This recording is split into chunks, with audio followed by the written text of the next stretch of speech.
নমস্কার। আজকে বলবো 2025 সালে রাশি অনুযায়ী আপনি কি কিনবেন এই ধনতেরাসের দিনে। তার আগে বলে রাখি, আপনারা আমার এই দিগদর্শন চ্যানেলেই অবশ্যই ধনতেরাসের শুভ সময় এবং প্রত্যেকটা চতুর্দশীর শুভ সময় এবং কালী পুজো, দীপাবলির, লক্ষ্মী পুজোর শুভ সময়গুলো সবকটা আমার দিগদর্শন চ্যানেলে আপনারা পেয়ে যাবেন।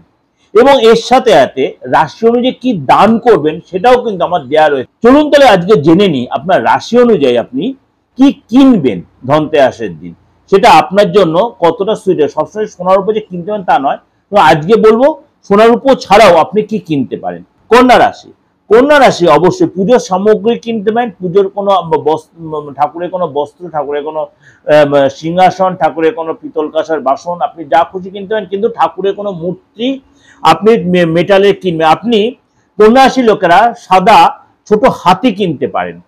আপনি পাথরের, ভালো করে শুনে নিন কন্যা রাশির লোকেরা, এই দিন আপনি পাথরের তৈরি আপনি কামধনু, গরু, বাছুর সমেত কিনে আপনি নর্থ ইস্টে রাখতে পারেন। এটা আপনার জন্য যথেষ্ট সুইটেবল হবে।